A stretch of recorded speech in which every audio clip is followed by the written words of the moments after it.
who tries to engage.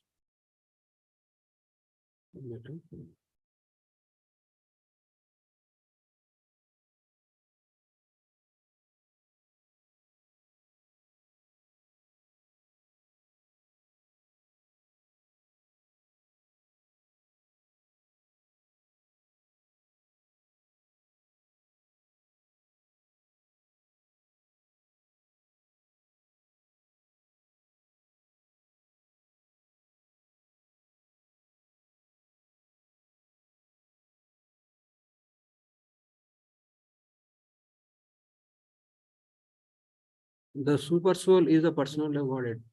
Okay. The truth is that Supreme Personality of Godhead is the enjoyer of all the living entities, are meant for his enjoyment. Thank you. One who knows this truth and who tries to engage in all resources in the service of the Lord escapes all material reactions. Okay. An example may be cited in this connection. Just as a materialist engaged in constructing a big skyscrapers, a devotee engaged in constructing a big temple for Vishnu. Superficially, a skyscraper constructor and the temple constructor are on the same level, but for both are collecting wood, stone, iron, and other building material. But the person who constructs a skyscraper is the materialist, and the person who constructs a temple of Vishnu is Atma Rama. The materialist tries to satisfy himself in relation to his body by constructing a skyscraper, but a devotee tries to satisfy the super self, the Supreme Personality of Godhead, by constructing that temple. Although both are engaged in association of the material activities, a devotee is liberated and a materialist is conditioned. This is because the devotee who is constructing the temple has fixed his mind upon the Supreme Personality of Godhead. But a non-devotee who is constructing a skyscraper has fixed his mind, has fixed his senses, has fixed on sense gratification. If while performing any activity, even in metal existence, one's mind is fixed upon the lotus feet of the personality of Godhead, one may not be entangled or conditioned. The worker in devotion service, in full Krishna consciousness is always independent of the influence of material nature.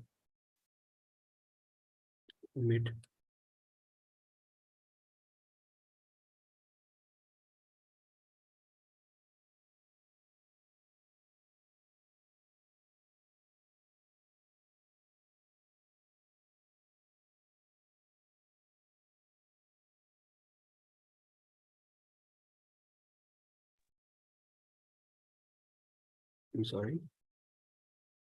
Om Ajnana-timirandasya Jnananjana-shalakaya Chakshurunmilitam Yena Tasmai Sri Gurave Namaha Sri Chaitanya Manobishtam Stapitam Yena Bhutale Swayam Rupa Kadamahyam Dadati Swapadantikam Vandeham Sri Guru Sri Yuta Padakamalam Sri Gurun Vaishnavamscha Sri Rupam Sagrajatam Sagana Raghunathanvitam Tam Sajivam Sadvaitam Savadutam Parijana Sahitam Krishna Chaitanya Devam Sri Radha Krishna Padan Sagana Lalita Sri Vishakhanvitamscha He Krishna Karuna Sindhu Deenabandhu Jagatpate Gopesha Gopika Kanta Radha Kanta Namostute Tapta Kanchana Gaurangi Radhe Vrindavaneshwari Vrishabhanu Sute Devi Pranamami Haripriye Vancha Kalpatarubhyasya Kripa Sindhubhya eva cha Patitanam Pavanebhyo Vaishnavebhyo Namo Namah. Jai Sri Krishna Chaitanya Prabhu Nityananda Sri Advaita Gadadara Srivasadi Gaura Bhakta Vrinda Hare Krishna Krishna Krishna Hare Hare Hare Rama Rama Rama Hare Hare Mukham Karoti Vachalam Pangam Langayate Girim Yat Kripatamaham Vande Sri Gurun Dinataranam Paramananda Madhavam Sri Chaitanya Ishwaram. Hare Krishna. So we are discussing Srimad Bhagavatam, chapter 27, text number 26. So in this verse, the discussion, that is a verse, it is a discussion between Kapila Dev and Mother Devahuti. So basically, this is the Bhakti portion or no, Bhakti Mishra, Jnana Mishra Bhakti portion, means the knowledge related to Bhakti. So Kapil Dev basically totally explained why, because Devahuti asked the question about Jnana only to glorify more Bhakti. Means how through the process of Bhakti rather than Jnana. So when you see Jnana, it will be so complicated. And the Ashtanga Yoga is also very, very severe and very difficult. But the process of Bhakti is so simple. So this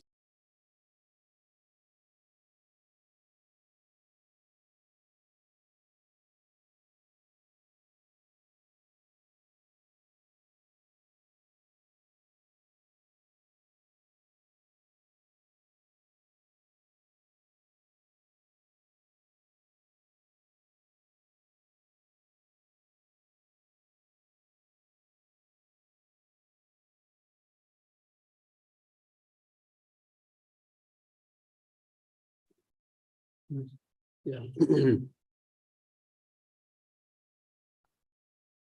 So we are discussing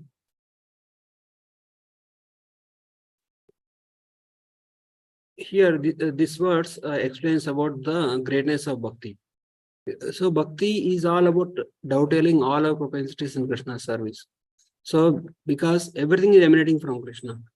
So even anger, lust, greed, everything is emanating from Krishna. So like the perfection of Bhakti Yoga process is just engage everything in Krishna's service. Engage. No, that's why Krishna says in Bhagavad Gita, right? What is the verse? Like those who know that I am the ultimate enjoyer, he will attain the peace. Yeah, Tavam Shanti Muchyati.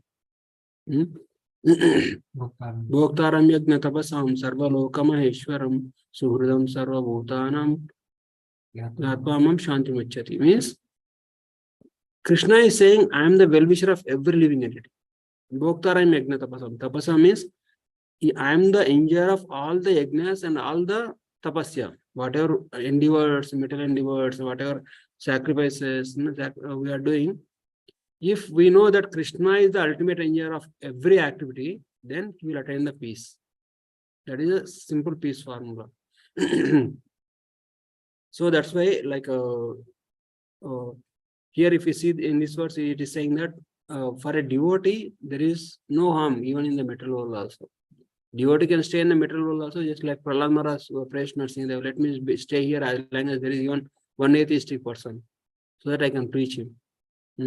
So devotees are not afraid of material existence also, because they know that they know the perfection.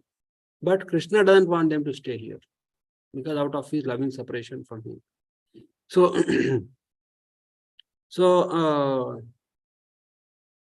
see here, like when we see, like sometimes like we may think that especially when we preach to a new person, just surrender to Krishna and Krishna will take care of you. Krishna is your well-wisher, like that. They will become a little bit hesitant also. Like, no, I wanted to worship this this god, that god, Mother Kali, like that. Why? Because they get material benediction more and more. So it is said that somebody who actually encourages for material enjoyment, even like Guru na sasyat, Janina sasyat, like that verse is there, right? You don't have the qualification to be a guru, to be a mother, to be a father, to be even a friend, or even a well-wisher or a relative, unless one helps the other person in getting out of the clutches of death. How can we get out of the clutches of death? It is not possible by our own endeavors, only by Krishna's mercy. Krishna, when Krishna takes that person back to Godhead, he'll not have any more births and any more deaths in this material world.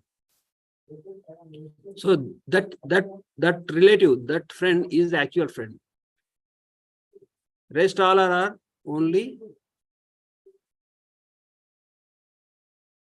all are only like superficial, very they are not actually the relative or actually friend.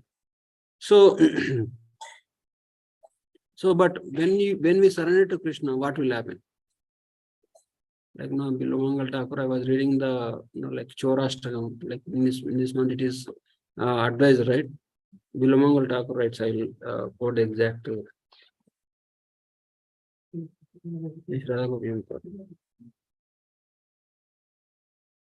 So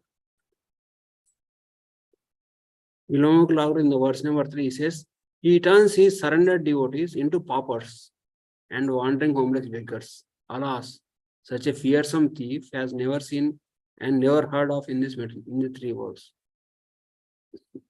So it's scary. Like anybody sees this translation, they'll get scared of a box. When you just surrender to Krishna, Krishna will turn you into beggar and pauper. No, it's not true.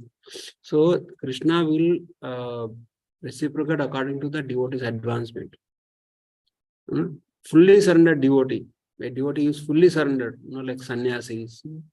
They are actually very exalted personalities. Krishna turns them into beggars. Sannyasi is supposed to wander. They don't stay in one place. They wander place to place. They beg for their subsistence. Of course, brahmacharis also. They don't have any saving. They don't have any home. They are beggars, wanderers. But no, like when we are not so advanced, Krishna will, okay, this person cannot handle the extreme mercy. So he will give the opulences, all this, he reciprocates. So it doesn't mean that bhakti is all about just give up everything. But the first case, the first kind of person who actually renounced everything, he totally depended, totally, even for the next meal also, he totally dependent on Krishna. Means like he doesn't know where his next meal is going to come. So he he's not sure of his safety and security in this material world. He is dependent on Krishna for everything, and he will be grateful for whatever he receives as Krishna's mercy. He will be very grateful. That's why lot of devotees, a lot of people in general, they prefer to give donations or give feed pro sannyasis. Why? Because they are doing to them when sannyasi is when sannyasi takes anything from them, or a renounced person takes anything from them, he'll be grateful to Krishna. And Krishna, when he say, "Oh Krishna, you gave me this much, and thank you so much. I'm able to eat today only because of your mercy." And when a renounced person conveys his gratefulness to Krishna, Krishna will look at who did this on my behalf. Then he will reciprocate the devotee. So that is the reason. When we it is said that like Prabhupada also writes that one should take care of brahmacharis and renounced person, the person that especially sannyasis, very good care, because they are doing the ultimate welfare activity just by setting the example on how to be dependent on Krishna and how to serve totally surrender to Krishna. Because for a person who is living in this material world, it is unimaginable to be to live without any riches, without any possessions, and to as we make our life more and more complicated with unnecessary false egos, unnecessary positions, it will become very difficult for us to depend on Krishna and fully surrender to Krishna. But when we think that somebody is living that, somebody is leading a life so simple, is just dependent on Krishna, that kind of person is setting an example for others to follow. If you see, even in the family life, even in the personal relationships also, why people are becoming upset and angry, divorced, quarrels, are happening because my ego got hurt. My desires are not fulfilled, or my whatever my demands are not met. That is the reason of all conflict in this material world. But when one thinks that, like, why should my desires to be fulfilled? It is Krishna's desires has to be fulfilled, and Krishna is the ultimate enjoyer. When he comes to that platform, he'll immediately attain peace. Okay, whatever comes on its own account, he will take. Okay, whatever reciprocation, like whatever help I got from others, he will just be grateful to that person. So that is a simple technique, simple example. But one should endeavor his best to serve Krishna properly. So here Prabhupada, in later words, Krishna, Prabhupada writes, how metalist, if you want to build a skyscraper building, he has to do all these things: accumulation of wood, money, cement, stones, all those things. In the same way, devotee also does the same thing to build a temple. So both may be externally seeming the same, but there is a lot of difference in the consciousness and the purpose, because right from the beginning to end, a devotee is trying to engage everything whatever he had in Krishna's service. On the other hand, a materialist person, he is totally self-motivated. He is trying to gratify his senses. So just by leading Krishna conscious life, by engaging everything Krishna service, and by seeing everything's relevance, even the persons, even the objects' relevance in Krishna's service, then that kind of person, upon leaving this body, will never come back again. Otherwise, if a person, he just sees everything for his own enjoyment, my family is for my enjoyment, and my property is for my own enjoyment, and when one sees in that way, then after, he will not be able to surrender to Krishna, and if he leaves the body, he has to come back again to fulfill his unfulfilled desires, or to pay back for his karmic reactions. So when one surrenders to Krishna, Krishna may take away all the riches also, as Vilomanga Thakur says. He will make them pauper also. That we have to be prepared for that also. Because Krishna is Suryam Sarvabhutan. Krishna does whatever it takes to make the devotee come back to home, back to Godhead, or totally dependent on him. So, in one sense, Sudama was like that. He was a pauper, but Krishna gave him riches. Why? Because he developed pride that I don't have anything to lose. I'm like totally dependent on Krishna for everything. But Krishna wanted to even make him renounce the ego of renunciation. And for Dhruva Maharaj, he gave entire 3 worlds. For Dhruva Maharaj, he gave entire Dhruva Loka.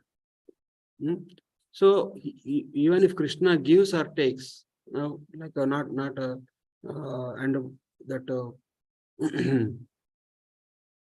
who is that Brahman? Sannyasi.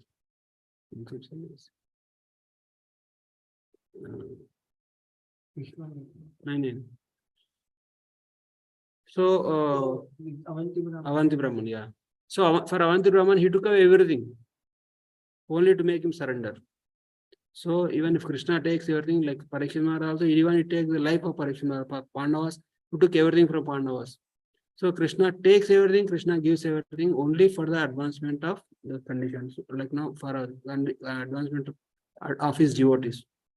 So conditioned souls cannot understand this. It's very unless it is very difficult to understand Krishna unless one is a devotee. That's why Krishna says Bhaktyamam Abhijananti, means only devotees can understand him. So when we read the message of Bhagavad Gita, when we read the message of Srimad Bhagavatam, we have to know that message of Krishna's message through his devotees. Otherwise, it's just a mental speculation, complete mental speculation. So, and here Prabhupada writes very much about Atma Rama. Atma Ramasya Munayo Nirgandrapi Urukrame means any kind of personalities coming right from Atma Rama to even the sense enjoyer, they can just by engaging Krishna service, they can attain ultimate perfection.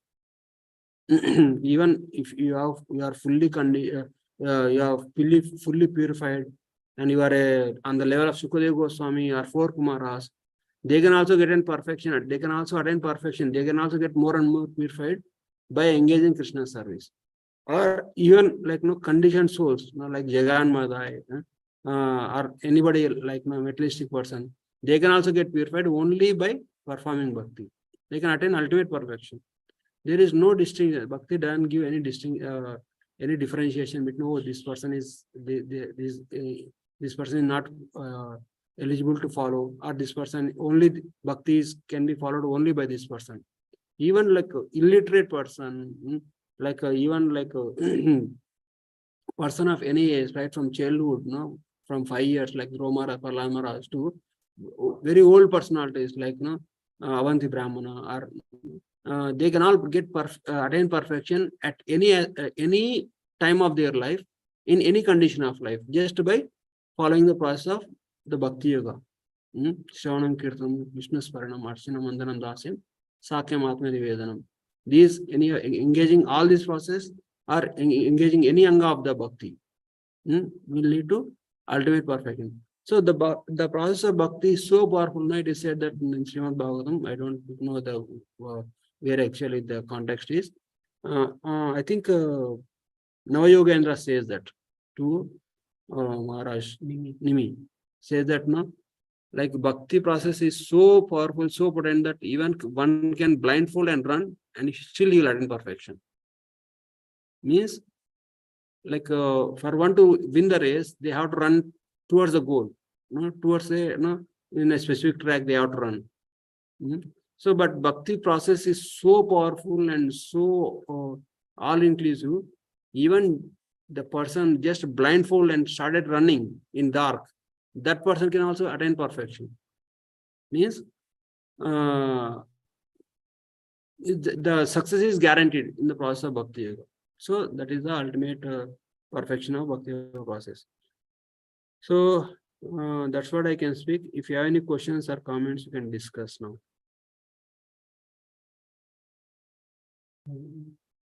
That thank you for but that I wanted to ask in the Bilva Mangala Thakur Chaurashtakam, that one he says that Krishna takes away everything like beggars and now. I was thinking it in another way, correct me if I'm wrong. My beggar in the sense, he will make your material desires to go and spiritual desire. In that way, even though you have everything, you will be beggar with material desire, but you have all spiritual desire. Something like that I was having this understanding. I don't know from where I have, but I have like this. Can you say that again? Beggar, He will take all the material desires. Yeah, so he will get rid of all the material desires. In that way, he will become beggar of material desires, and he will become richest with spiritual desires.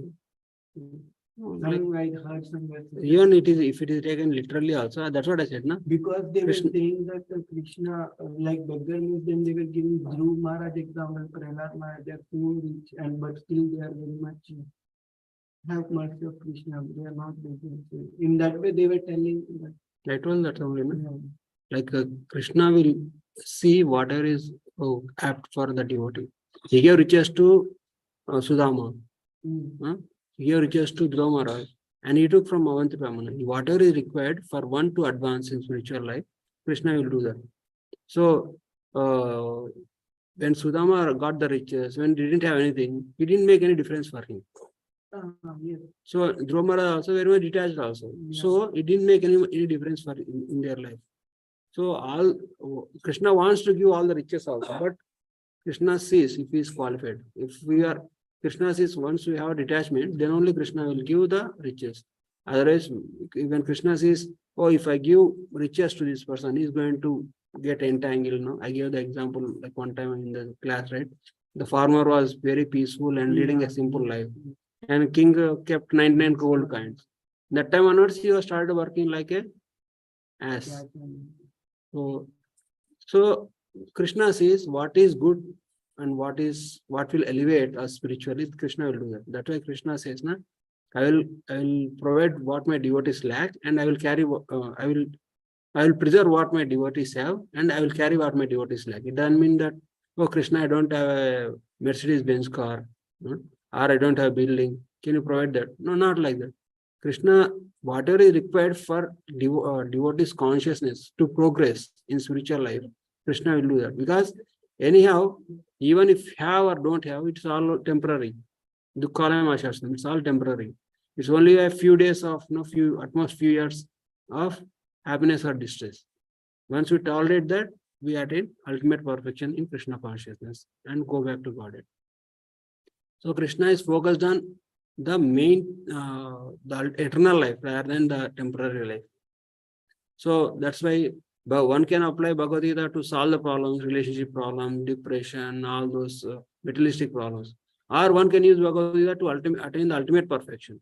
It is up to us. If you want to use the knowledge of spiritual life for attaining ultimate solution, or you want to use some temporary hodgepodge solution.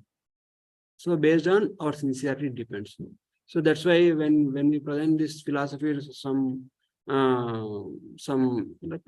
neophytes or somebody, they'll become very much why these people are always speaking about death, all these things. Why can't they just speak about Krishna Lila or something like that? So because it is the real Guru will take us to Krishna, and we have to teach the message of Guru as it is. Then only will be rightly situated in Guru Parampara. Otherwise, it will lead to a distraction. And it will not help anybody. It will not help the preacher. It will not help the person who got preached also. So that is the yes. That blindfold thing that you said, not now even the saying that even blindfold by running on the path of bhakti will give something. I just want to clarify my understanding. Blindfold means how blindfold, how like part of bhakti. They at least they should know that this is a part of bhakti, and otherwise like how he was but like whatever it will go to the same goal. It's not like that. No. Blindfold. When I said blindfold, when I said blindfold means not blind bhakti. Okay. Blindfold means like you don't have to think about will I attain success or not, how it will be helpful. No, like just chant Hare Krishna and be happy, and you'll attain perfection automatically. Now, just like when somebody invests in shares, they'll be at every 1 hour, 2 hours, they come and check, and they as soon as go down, they'll get heart attack, and as soon as go up, they'll also get heart attack out of anxiety or happiness. So like you don't have to worry about success and failure, all those things. You just perform bhakti and just be happy. That's it, and you'll attain perfection. You don't you don't have to think about the results also. Like what is a running race? Running race, a person has to run towards a goal. Ashtanga yoga process, yama, niyama, dharana, dana, pratyahara, all those things he has to do perfectly. One small slip, he has to start all over again. But the process of bhakti is so nice and so potent that even if you don't know anything, just perform one anga of bhakti, just hear about Krishna, you just chant about Krishna. Or if you don't know anything, just go and surrender to Krishna. Krishna, I'm yours, I don't know anything. I'm useless guy. I don't know. I'm very dumb. I don't know what to do and what not to do. You just take care of me. Then Krishna will take care of you. Just surrender.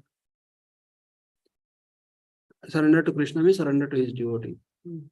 So devotee will engage pure devotee or guru will engage that devotee according based on their propensity, and that same when that person surrenders and follows the instructions of spiritual master without any mental speculation or confusion, all those things, then the same thing, like the Anand Maharaj says, if your authority says change the light bulb, changing light bulb is your ticket back to Godhead. It means such a simple task, like even like if that's what they say, means just like no, you don't have to think about how can this person engage me in this service. I should be reading Bhagavad Gita and I should be preaching, I should be meditating on Krishna Raslila pastimes, then only I'll go back to God. It's not like that. You just follow the instruction, just follow the path of bhakti, like any anga of bhakti, with dedication and sincerity, it will lead to ultimate success without fail. That confidence one has, then only that kind of person, and that person will surrender and also will dedicate his life in Krishna consciousness. Otherwise, if it is, I have this ability, then I'll make a business, I'll go outside and I'll enter politics. All those things are not necessary. Just in order to attain success in the path of bhakti, just surrender and then follow the instructions of spiritual nature. That will lead to ultimate perfection. Anything to add, Prabhu? No, yeah.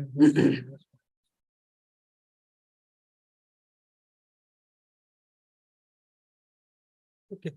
Online, anybody have any questions? Hare Krishna. Okay, we'll end it here. Mantra Srimad Bhagavatam ki Jai, Srila Prabhupada ki, Ananda Koti Vaishnava Vrinda ki. Only this grace from Bhagavat. Yeah. So much, Prabhuji. It was a very nice class. Very uplifting class. Thank you. Thank you, Prabhuji. Hare Krishna. Thank you very much, Prabhuji.